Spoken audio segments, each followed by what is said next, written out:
All right, we are recording. Rachel, thank you so much for being willing to be a part of this. Thank you so much for sharing your story and your victory and your hurt and your pain and the whole ball of wax for the benefit of others. Because I don't know about you, but what I was sharing with other folks too is like, I so wish I would have had this. You know, when I was going through grief, I wish I would have had a trusted source of just personal victories that people could share with me so I could grab on for myself. So I'm so glad that we're doing this and so appreciative that you're willing to share your story for the benefit of the others. So with that, why don't you just tell us a little bit about your experience with grief, who it is that you lost and when in your life did that happen? Sure, absolutely. So, my experience with grief, well, first of all, my name is Rachel Bullard. And on May 13th, 2016, it was a Friday. It just so happens to be Friday the 13th. I Mm, received a phone call at 7:30 in the morning from my dad, which I thought was very odd because he never called me that early in the morning. So I mm, knew immediately that something was wrong. But when the phone rang and I was answering the phone, I thought the conversation was going to be about my grandmother, who at the time was 104 and a half. oh, wow. And very healthy, yes. So they had just put her in a home, and her health was slowly starting to decline. So I just kind of figured 7:30 in the morning, Friday morning, he's calling about my grandma. But the words that came out of his mouth were completely different.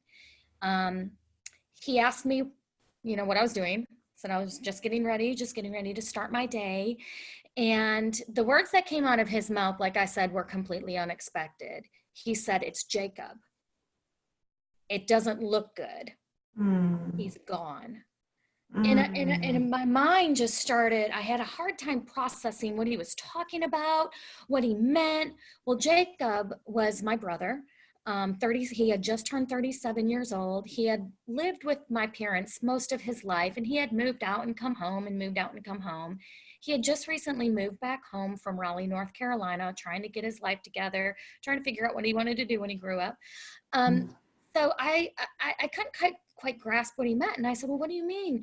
Go get him. Go. He's gone. mm, What do you mean he's gone?" And he said, we tried, but we couldn't save him. He's gone." mm. And once I finally processed what was going on, what ended up happening was my dad had come downstairs that morning and found my brother dead on the floor. Mm. So, of course, I went into a litany of questions. Well, have you tried this? Have you tried that? Did you try to save him? Give him CPR, do this, and Mhm. we did all that. We tried. He's gone. Mm. And my world just started spinning and everything just started spinning. And it's like you enter this different part of life because you're trying to grasp. First of all, you don't expect a phone call like that. Secondly, you're just trying to grasp what the words that are coming out of my father's mouth. Well, I live in Atlanta, and my parents lived at the time, they lived in Michigan. They were 630 miles away. And that Mm. seemed like they were 6 million miles away. I Mhm. mean, my mind just started spinning. So we hung up the phone, and I just started crying and just started navigating through the day. Like, what? What is going on? You're just kind of in shock, and Yeah. ended up making arrangements to fly home the next day. And I think that day I just walked around in shock, just trying to process. And nobody knew why he died. My dad said, "I'm having a coroner show up," because I kept asking, "Well, what happened? What happened?" Nobody knew. Well, it turns out Mm.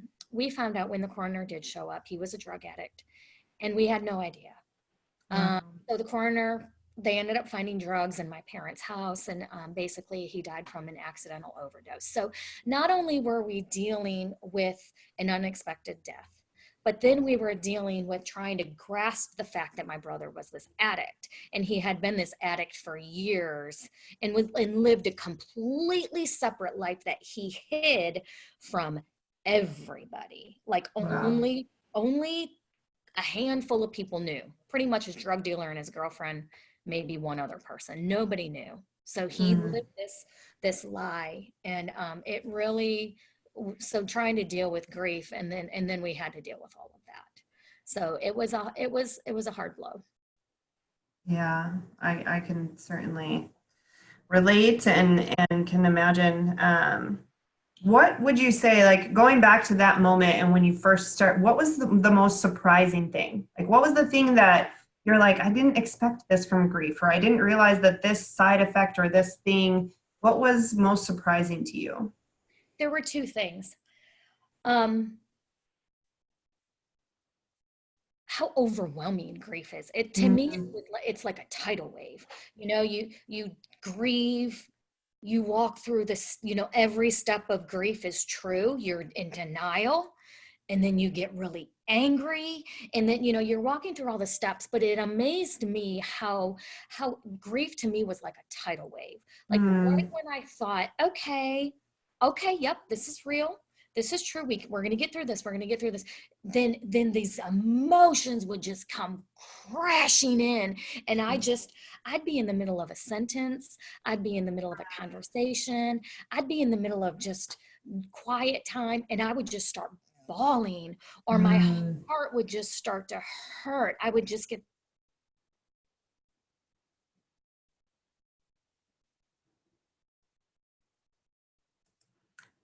Hold on, no, I lost your volume. I couldn't hear you.